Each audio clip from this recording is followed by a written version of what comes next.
set it up for a man and a wife, a husband and wife, to come together, have a family, and through that, we have the expansion of culture. But the heart and soul of our culture is the family. Now, there's some interesting quotes I came across about family. Some of them maybe not so serious. But for those that, at the beginning part and just had a newborn, this one makes sense. 90% of parenting is just thinking about when you can lie down again. And I know for energy-wise, sometimes that's what it feels like. You're just surviving, but hang in there. This is a wonderful one. Happiness is having a large, loving, caring, close-knit family in another city. Now, this one I picked out just for my sister. If you don't annoy your big sister for no good reason from time to time, she starts to think you don't love her anymore. Mother-daughter disagreements are, in hindsight, basically mother stating the truth and the daughter taking her sweet time figuring out that truth. The reason grandparents and grandchildren get along so well is that they have a common enemy. Grandparents are there to help their child into mischief they haven't thought of yet, and I can't wait for that. But on a serious side, you don't choose your family. They are God's gift to you, as you are to them. And what can you do to promote world peace? Go home and love your family. Mother Teresa said that. And then St. Augustine said the following: peace in society depends on peace in the family. The importance of developing a strong family, because the enemy is always at the doorstep. The enemy is always trying to get their claws and their hooks into the family, and the importance of a good, godly family, and the need to gain wisdom, the need to gain understanding is so important. Proverbs 11:29 says, whoever brings ruin on their family will inherit the wind. Do not take lightly the responsibility when it comes to your family. And so today we're going to dive into this a little bit. And I know it seems a little weird that I picked the passage I did from Genesis 22, but bear with me a little bit on that, because there is this father-son dynamic played out in that story. It's one we know well, but we'll get to that in a minute. But before we get into that, I want you to take your handouts, you follow along, and we're going to dive into a little bit of why the first statement, it says, parents follow God's leading. And we're going to talk about that in relation to Abraham. But why is it so important that parents follow God's leading? Well, number one is this: they must provide for their family. Parents, you're number one, you have the responsibility to take care of your children. God has entrusted you with them, and God has given you the ability and the resources to raise those children. And there's a couple of ways in which we provide for our family. The first is you provide for their physical needs. Until they reach adulthood, obviously, you're not required to care for them for the rest of their life. They have a responsibility to grow up and take care of themselves. But before adulthood, you have the responsibility of providing for their physical needs. The basic needs like food and clothing and shelter. A good education, and I don't mean necessarily a college degree, but a good education. You teach them things. Why? So they can provide for themselves. You are getting them ready for adulthood. What you don't necessarily have to do for your children, and kids are going to hate this one, you don't necessarily have to buy them luxuries. You don't have to give them everything they want. You don't have to buy it just because they say, I need that. Now, it's okay to buy some of those things once in a while, but we have to be careful that we do not spoil our children. They need to learn what the word no means. But what's interesting in the providing for the physical needs of your family is to keep in mind the ultimate goal, which is this: seek God first.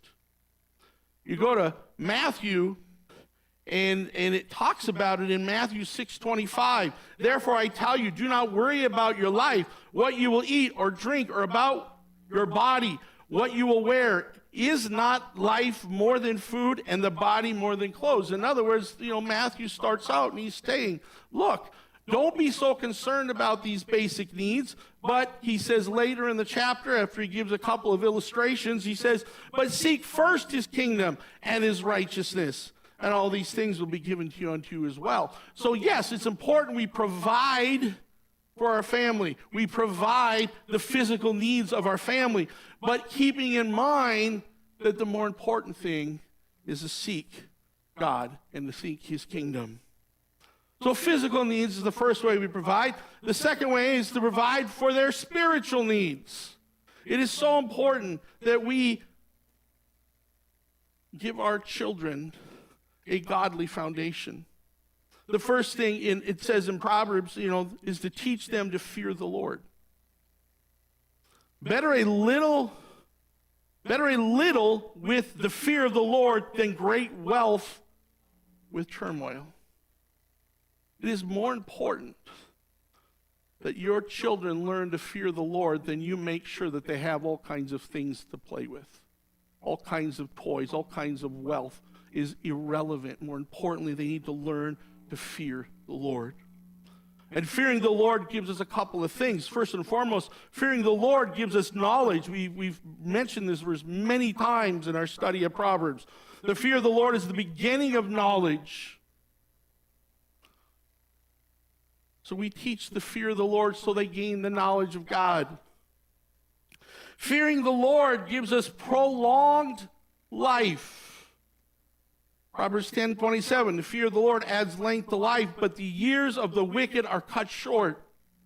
The more we teach them to fear the Lord, the more that they will live in accordance to what God wants, and in essence, it will be an extension of life. Does not mean life will be cut short sometimes, but as a general rule, the more we fear the Lord, the longer the life. Fearing the Lord gives us holiness, or freedom from sin. Proverbs 16:6, through love and faithfulness, sin is atoned for. Through the fear of the Lord, evil is avoided. Teaching them the fear of the Lord teaches them how to obey, how to live a life that is free from sin. And lastly, the fear of the Lord brings humility. Proverbs 22:4, humility is the fear of the Lord. Its wages are riches and honor and life. Teaching your children humility. Understanding who they are in God. Understanding the humbleness of knowing how they fall short. That they are sinful, just like us. And that we humbly come before the Lord. Hayden talked last week about blessed are those who mourn. And what do they mourn? They mourn the fact that they are poor in spirit. So we humbly have to bring ourselves before the Lord. And we have to make it right. And we have to deal with the sin and the failure in our life. But that starts with humility. The next thing we provide when it comes to spiritual needs is we teach them, our children, to love. Proverbs 15:17. Better a small serving of vegetables with love than a fatted calf with hatred. So much more important that you instill in your family, in your household, an attitude of love. First for God, that's the first thing. We love God. Mark 12:30. Love the Lord your God with all your heart, soul, mind, and strength. Every part of your being is about loving God. The next thing is we love our neighbor, and that's family, that's friends, that's our fellow Christians, that's co-workers, etc., etc. It's those in need. As it says in Mark 12:31. The second is this, love your neighbor as yourself. But also, Jesus gives special attention to loving our enemies. In Matthew 5, part of his Sermon on the Mount, you have heard it that it is said, love your neighbor and hate your enemy. But I tell you, love your enemies and pray for those who persecute you. Teaching your children not to hate. Teaching your children to take those people in which they struggle with and have them pray for those people. And sometimes the person they hate is their brother or sister, so you got to teach them how to love their brother or sister. A loving home is more valuable to your children than any amount of money you spend on them.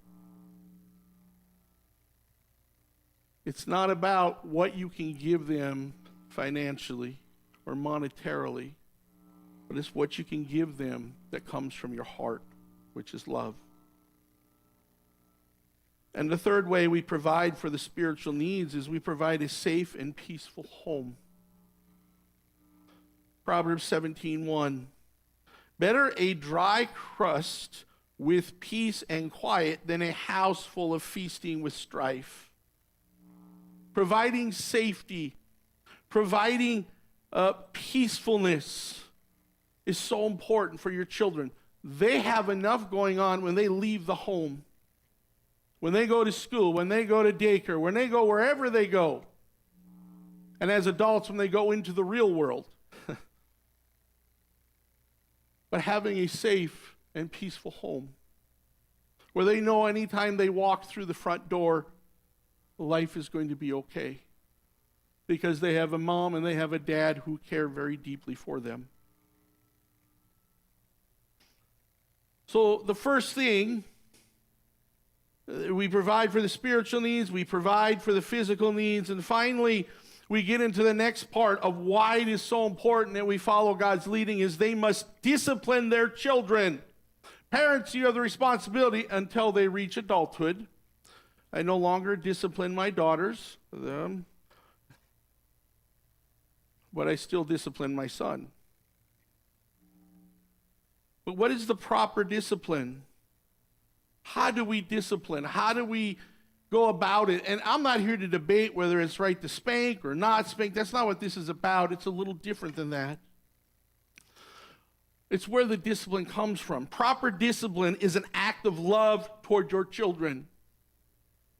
Just as God the Father in heaven disciplines us when we step out of line, we too discipline our children when they step out of line. But it comes from a place of love. Proverbs 13:24, whoever spares the rod hates the child, but the one who loves their children is careful to discipline them. It is so important that we are correcting our children, not out of anger, but out of love. We want our children to be good, godly people. It takes discipline. And what discipline does, it does a couple of things, as Proverbs says. Number one, it removes foolishness. Proverbs 22:15, folly is bound up in the heart of a child, but the rod of discipline will drive it far away. Now, your children will step out of line. The question is, how are you going to gently correct them? How are you going to bring them back into alignment so you can avoid further foolishness? Also, discipline helps protect the child. Proverbs 23:13 and 14, do not withhold discipline from a child. If you punish them with the rod, they will not die. No child will die from punishment when done out of love. Now, there is child abuse. I'm not talking about that. I'm talking about the discipline of a loving parent toward the child. Punish them with the rod and save them from death. Because the more we correct our children, the safer things are going to be for them. Teaching them what is right, teaching them what is wrong. The third thing discipline does is it provides wisdom. A rod and a reprimand impart wisdom, but a child left undisciplined disgraces its mother. You provide wisdom because you're correcting them. You're showing them the proper way to behave. You're telling them what is right and wrong. And when you don't do that, you will bring shame upon the mother. The fourth thing discipline does, it brings peace and joy to the home. Again, we go back to the safety of the home. Proverbs 29:17, discipline your child and they will give you peace. They will bring you the delight you desire. You do not make friends with your child. You do not bribe your child. You discipline your child. You correct your child so that they do what is right. And when they do what is right, it brings peace and it brings delight and it brings joy to the household.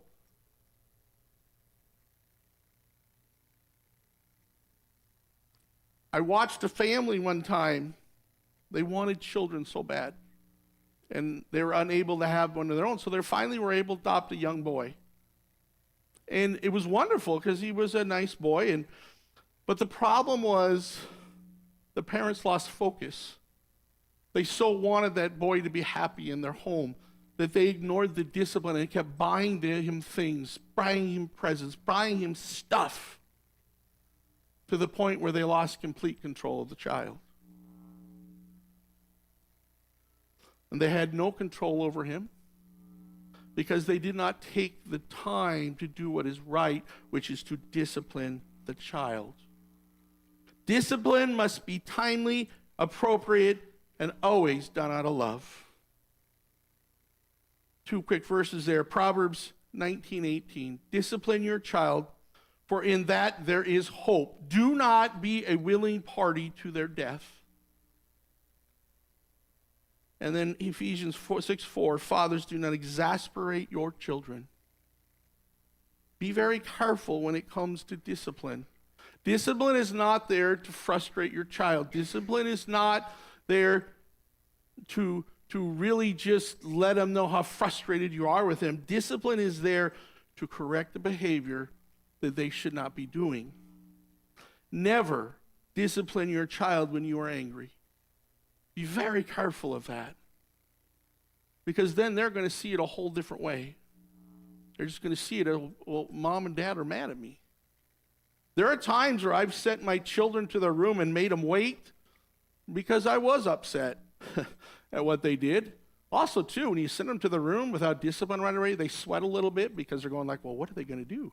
But it's important that you are not angry when you discipline your child. Now, I'm not going to say I never disciplined my children when I was angry. I did. I failed in that, and I've had to repent for that. But Julie and I tried in all circumstances to discipline out of love.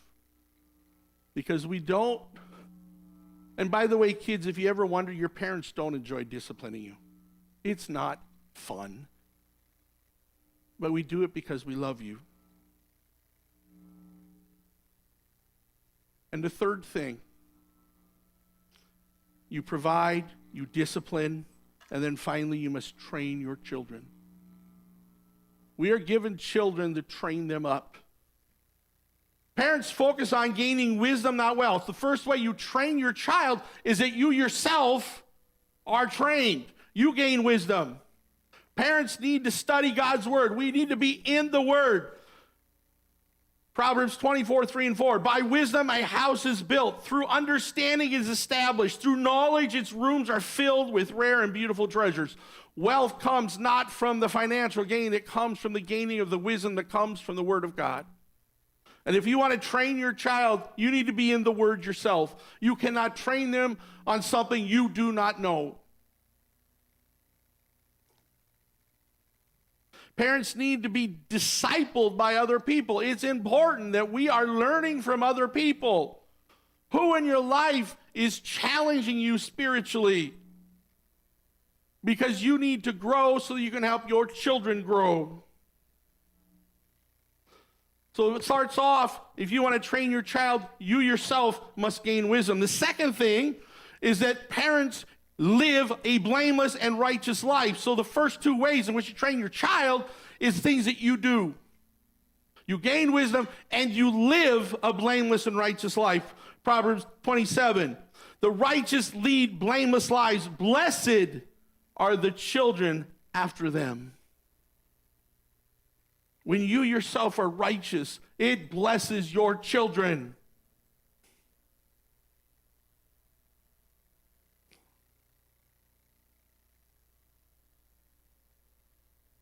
And thirdly, parents teach their children the wisdom they gain so that their children will live a blameless and righteous life. See, you don't get to the training until you yourself are prepared. So you need to be in the Word. You need to be being discipled by someone who is challenging you in your faith, and then you yourself then turn and give those things to your children. Proverbs 22:6. You all know this verse. Train up the child in the way he should go. Even when he is old, he will not depart from it.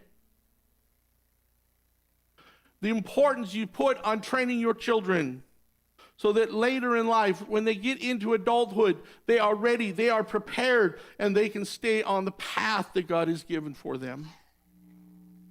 Ephesians 6:4, I read the first part of it already. Fathers, do not exasperate your children.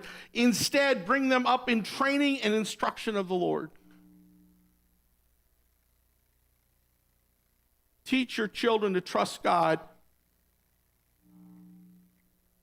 Teach them. Train them. Help them gain wisdom.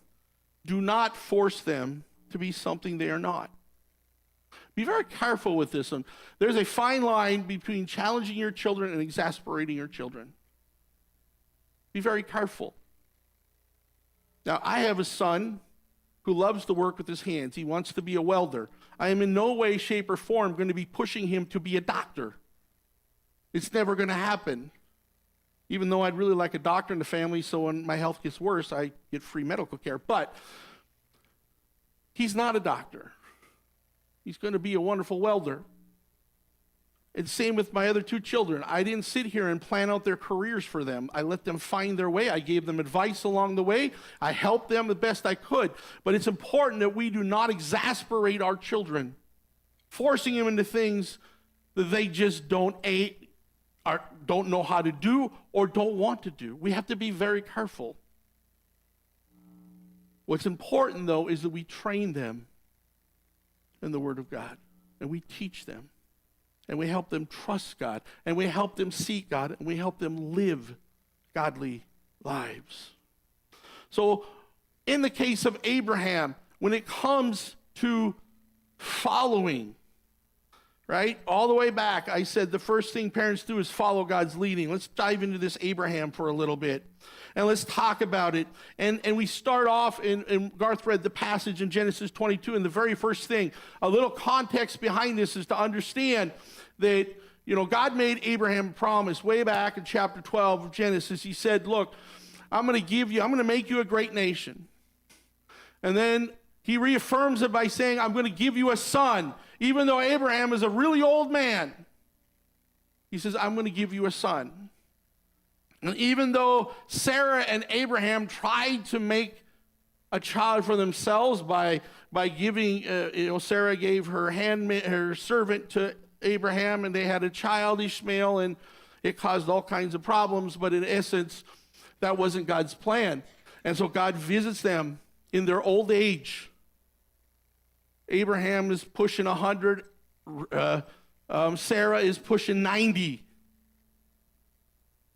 And the visitors come and they say, hey, within a year, Sarah's going to give birth.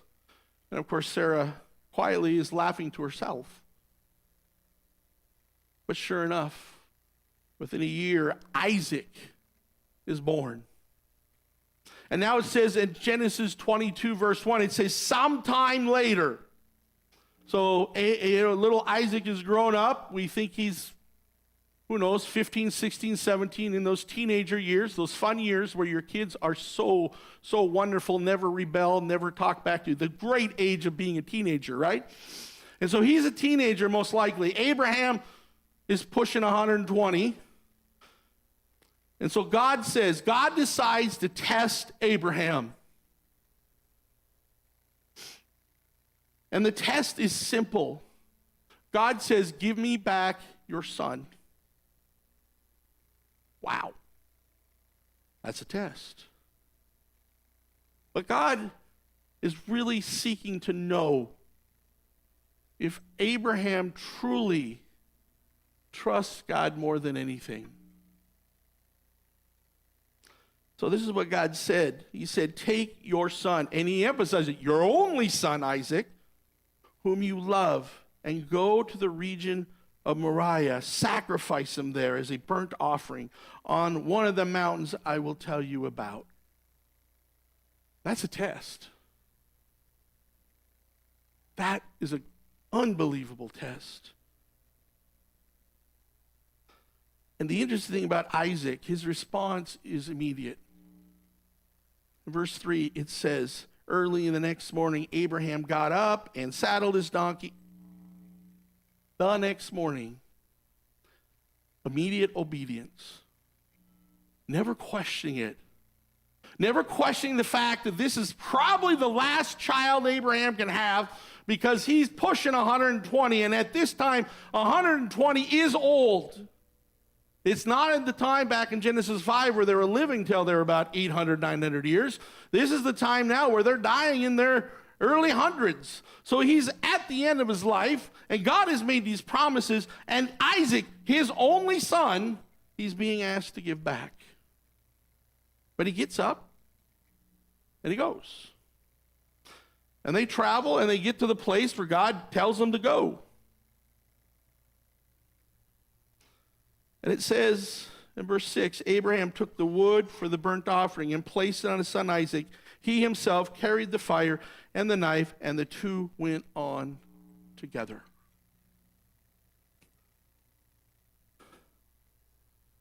That is what he is modeling to his son. God has told him what to do.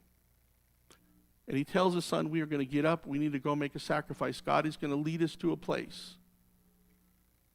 And so this is a guy who's provided for his son. This is a guy who has disciplined his son. This is a guy who has trained his son. This is a guy who has put time into his son. And now he is modeling for his son the importance of following God's commands.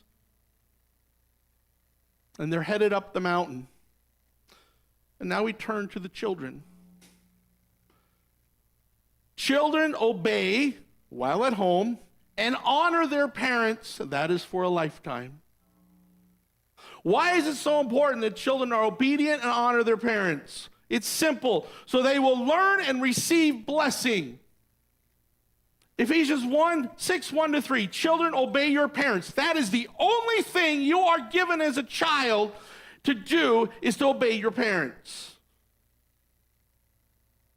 But he goes on, children, obey your parents in the Lord. So it's important.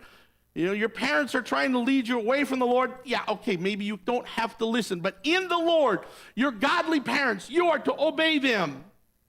For this is right. Honor your mother and father, which is the first commandment with a promise. And that promise is in verse 3, so that it may go well with you and that you may enjoy long life on the earth.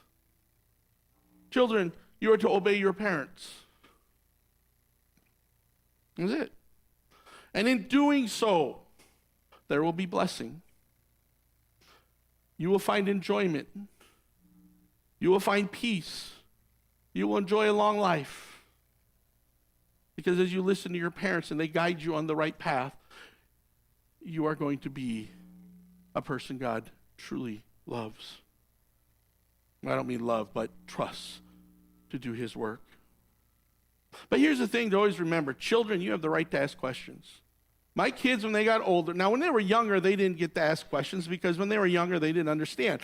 You know, I've given this illustration before. Anytime we walked in the Walmart parking lot, all three of my kids thought it was a playground. And they just wanted to run. And I'm grabbing their hand, and they hate it, and they're pulling, they're tugging, they're trying to do everything. I said, just walk with me. They don't understand that cars are there to flatten them. What they understand is it's a big open space to play in. But when they're older, my kids were allowed to ask questions. And it's okay to ask questions. Now, sometimes I had to tell them, I can't answer it now, you just have to trust me and we'll talk about it later. But for the most part, I did explain to the best of my ability why I did what I did, and they've always been able to ask questions.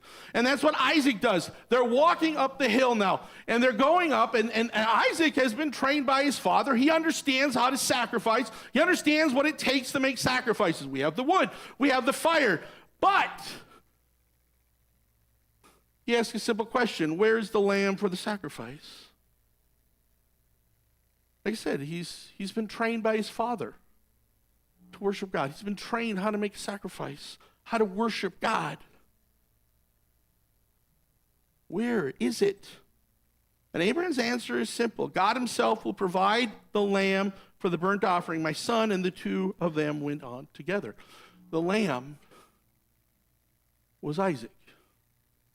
And Abraham had not revealed this yet. But the thing that's interesting, you may ask questions, but ultimately, children need to obey and honor their parents.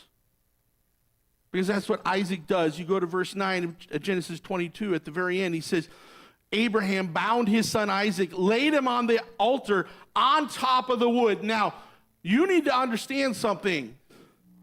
There is a distinct difference between Isaac and Abraham. And at this point, it's pretty clear that Isaac is probably a little stronger than his father. Or at least he's able to squirm a little bit and make it difficult. But look what he does. He allows his father to place him on the altar. It's starting to sink in what's going on, and Isaac still is obedient to his father. As I said, Jacob somewhere late teens, maybe early 20s, and Abraham is pushing 120, maybe a little older. Now, at this point, John can't take me yet, but give it another 10 years, and I'm going to be saying, yes, sir, a lot. No, I'm kidding. I'm not going to do that. But he's going to be stronger than me one day. I'll be 90, he'll be 50. I'm just seeing if he reacts, but he didn't. You pay attention there? He's smiling. He goes, but in his mind, he thinks he can take me now. But eventually, I will not be stronger than him. And at this point, Abraham probably isn't stronger than Isaac. So Isaac has to be willing. And he has to allow himself. I think it's interesting. Isaac's obedience is a great picture of what Jesus did for us. You all know that Jesus at any point could have stepped away from what happened. He could have called a legion of angels to free him, a legion of angels to protect him. But he allowed himself to go to the cross. He allowed himself to be beaten, to be ridiculed, to be nailed to the cross. He allowed all our sin to be put upon him, so much so that his father could not look upon him anymore. He allowed himself to take all that wrath for all our disobedience, for all our wrongs, for everything that we have done against God, and the price that we were to pay. Jesus took it all. And he did it willingly. The Romans didn't force him on that cross. He allowed himself to be placed there. The obedience of the Son to the Father. Children, obey your parents. Obey your parents. Now, I know everybody can come up with these crazy examples of what if my parents asked me this, or what if my parents... That's not what this is about. You have good parents. If you have godly parents, they're not going to ask you to do things that are wrong.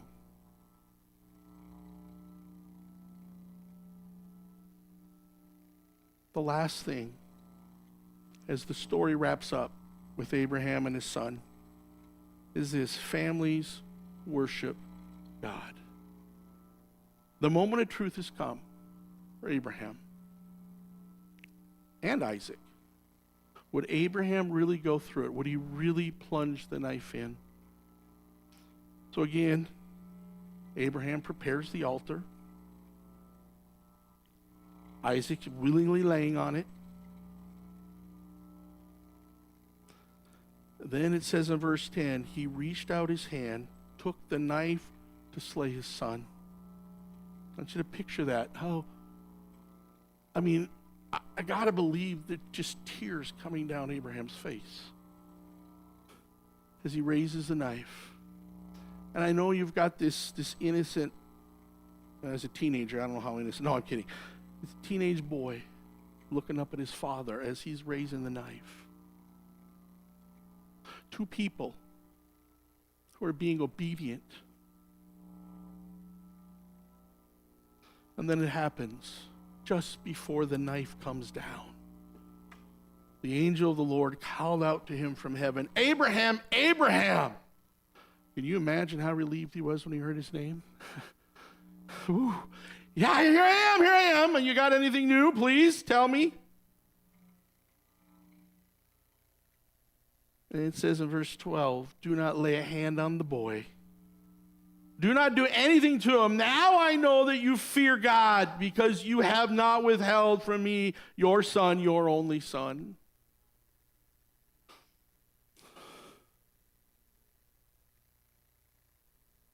I mean, Abraham, the faith that this man had, this is the first time he's shown great faith. I mean, packing up and leaving his homeland and going, and just, God says, pack up and leave, I'll tell you when to stop.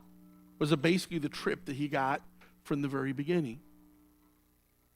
So Abraham packed up and he started traveling until God told him to finally stop at some point. And he does it here again, and he shows his faith, and the Lord knows that he is number one. Isaac is not. Because Abraham understands the importance of Isaac to the overall promise that God made to him way, way, way back years ago, about 25 years earlier, where God says, I will make you a great nation. I will make your descendants as great as you can count. And I will give you a land for your people. And Isaac is the whole linchpin to the plan. He's the boy. He's the one. So the great faith he had to lay that boy on the altar. And it says afterwards, Abraham looked up, it says, and in the thicket saw a ram caught by its horns. He went over, he took the ram, sacrificed it as a burnt offering instead of his son. And what a moment it was for the two of them. As they sat there, they prepared that sacrifice, and as they worshiped their God in heaven. Families worship God together. Now, granted, we live in different cities, but we worship when we can as a family. You need to be sure that you, as fathers of the family, are making sure that you are in the house of the Lord to worship, not just on Sunday, but every day of the week. It is not just today that we worship. We get up every day and we worship God. I'm going through a book by A.W. Tozer about worship, and he said, the number one thing we're created to do is worship God. Therefore, the number one thing we should be doing is worshiping God. And that's what the Father and the Son do. They worship their God. And then they head back down the mountain and head home. Now, I got to believe that at some point, as they're walking down the hill, or mountain, I should say, because I've said this a few times to my kids, don't tell your mother. I'm sure he said that one. No, I'm kidding. But they walked down, and there had to be this peace with the two of them. There had to be this incredible bond because they shared something unbelievable. Together, two men went up that hill and were obedient to God, and then on the way back down, they were rejoicing and praising their God because of their obedience. So for you guys, I have a few questions to wrap up with. For you siblings, I didn't say much about siblings, and that's okay, but siblings is important. Do you love your siblings? Do you help when needed, or if needed? Sometimes we can overhelp. Do you connect with your siblings? Are there any siblings you need to mend a relationship with? For parents of children at home and of adult children, do you follow God's leading? Do you follow God's leading? Are you leading your family in the way God wants you to go? Number 2, do you live a godly life? You parents, you better be living what you're trying to teach your children. C, how do you provide for your children? Now, my adult children are provided for differently than my son that's still at home. I do not feed and clothe my adult children anymore. They're big people with jobs, and they buy their own food, they buy their own clothes. But I still provide. I still provide advice when they ask. I don't force them to take it. That's not my place, but I'm there if they have questions, and I'm there still to provide spiritual leading. But it's different. It's different when they become adults. Number 4, and this is for parents with children still at home. How do you discipline your children? Do you do it out of anger? Do you do it out of love? Like I said, I don't care if you do spankings, timeouts. I don't care what your punishment is. That's your decision as a couple. Just make sure the two of you agree. But do you do it to correct your children? Do you do it because you love them, not because they're driving you nuts? For you children that still live at home, listen up. Number 1, do you honor and obey your parents? Now, I know there are days you don't like your parents, okay? But do you honor them? Do you obey them? I know even the days you don't like them, you still love them. Number 2, do you follow your parents' godly example if it's available? Now, I know not all children have godly parents to look up to. But if you do, you are a blessed person. Now, for you adult children, I want to spend a little time with you. Do you honor your parents? Just because you're an adult doesn't mean you stop honoring them. In fact, sometimes it gets more difficult because there comes a point, which is my third question, do you care for your parents as they get older? There comes a point where that honor switches to where you need to care for them. And that is the last way you honor your parents, is as they get older, you help them. And I know for some of us parents, we don't like the fact that there's going to come a time where we're going to have to listen to our children. I've told my kids, I'm going to be I think I'll be pretty okay, except when they try to take my car away. I said they're probably going to have to steal and hide the keys, the car, and everything else. What? Yeah, steal my glasses, I can't drive. But do you honor your parents? The second question I go back up to is this: do you live a godly life? Whether you have a family of your own or not, you adult children, do you live a godly life? And the last question is for all: do you worship with your family? Do you worship with your family? Sometimes you get to do it once a year when they come home for the holidays. Sometimes you get to do it every Sunday. But whenever you get to do it as a family, enjoy it and consider it good. For you kids that are still at home, enjoy the time you get to go to worship with your parents, because it doesn't last forever. There comes a time where you grow up, you move on. So enjoy the fact you can come to church and worship with your parents. We're going to come to the table now, and we're going to celebrate communion. And we are going to have a time of celebration as we come and remember what Jesus did on the cross. As I did earlier, I told you what Isaac did by laying himself on the altar is a foreshadowing of what Christ did on the cross.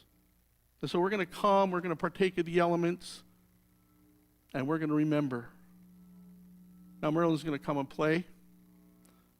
And as he comes to play, may we take time to pray, prepare our hearts, And remember, as it says in Corinthians, it says, if you have something you need to deal with a brother, don't partake of communion, but go and make it right.